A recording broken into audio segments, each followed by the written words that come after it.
Good, happy Tuesday morning and happy May 1st, 2018. I'm Riley King and welcome to the Riley King Newscast right here on the Riley King Network. Let's begin. First up, state police investigate fatal crash in Bow. Let's take a listen to the video from WMUR News 9.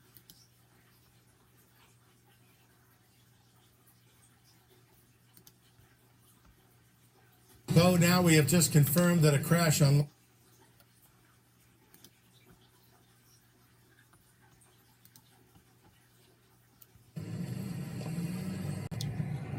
Do you need some help crossing the street?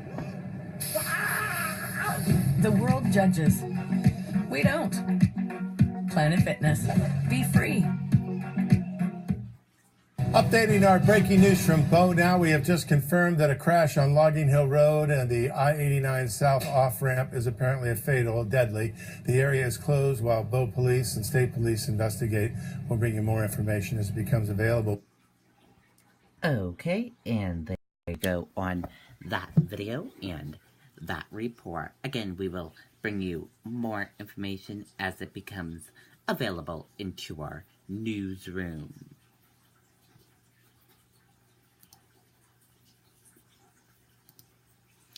Teen driver on drugs and crash that killed pedestrian, injured 2 others, DA says. Let's take a listen to the video from WCVB, Boston.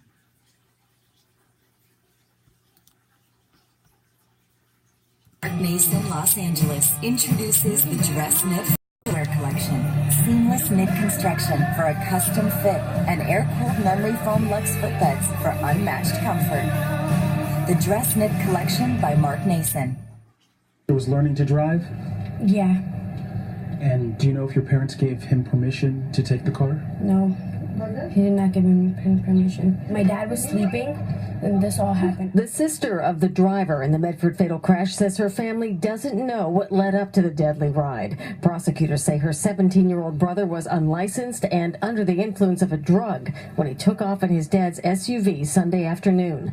Videos posted on his Snapchat in the hours before the crash show him blowing smoke and show alcohol and a gun.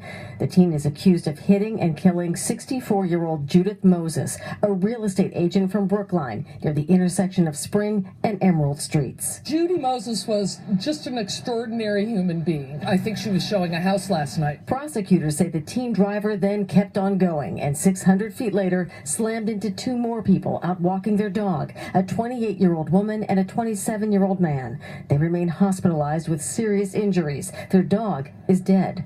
The rampage only ended after the teen driver crashed into the side of a Citizens Bank.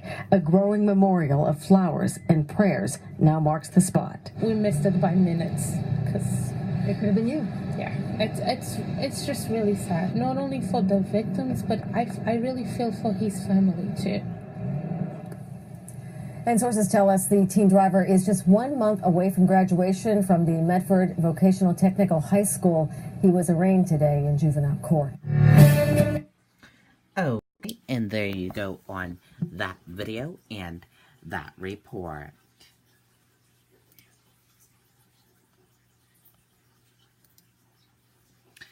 Radio transmission shows Williams was suspect in Corporal Cole's death within 20 minutes.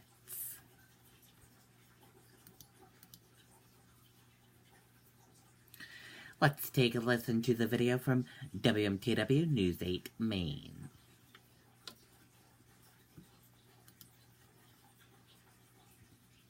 This is Sheila.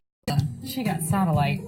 I'd switch, but I'm stuck in a contract and I'd have to pay $480 to cancel. Spectrum has no contracts, and they'll pay up to $500 to help you out of yours. Spectrum TV, Internet, and Voice. Click to learn more. Attaching into a robbery at the Cumberland Farms on the Waterville Road. Radio traffic detailing the frantic search for Corporal Gene Cole. They're advising that he was driving a pickup truck with a sheriff's department logo on it, and he did display a firearm.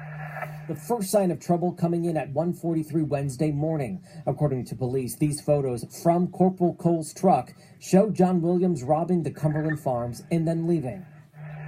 Yeah, she's reporting that it said 1312 on the plate, and we're having negative contact with 12. 1312 is Corporal Cole's identification number. Dispatchers frantically try to reach him on his phone, but can't. 11, any contact with 12. Negative. We've tried multiple. We do have a unit en route over to the SO. Deputies look for him at the sheriff's office, but there's no sign of him. They try to ping his phone. Somerset, all units. Negative contact with 12 still. Negative contact with 12. After just 15 minutes, deputies are on Williams' trail, following him to Martin Stream Road and saying his name over the radio. I was told the last one was located on the Martin Stream Road.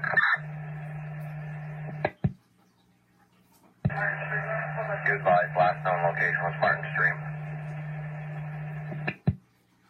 Or possible suspect is John Williams. Temporary possible suspect is John Williams, last known on the Martin Stream Road. All units acknowledged. It would be 6 hours before Cole's body is recovered, 8 hours before Williams' picture is released, and 3.5 days before he's arrested. I'm David Charnes, WMTW News 8.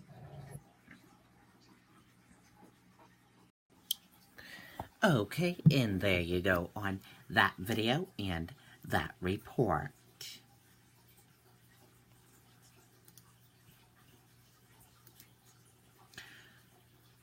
U.S. extends tariffs exemptions for European Union and other allies.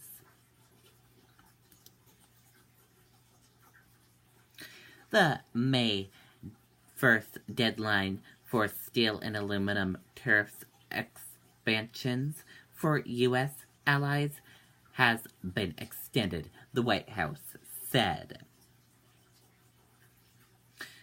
The White House has decided to postpone the decision on some allies, including the European Union, for 30 days to allow further discussion.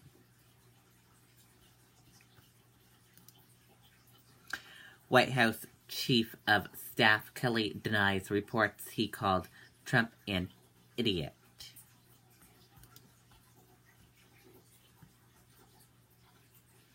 Let's take a listen to the video from ABC News. Share. That's why we created Aura. From phone to frame, easily, naturally, elegantly.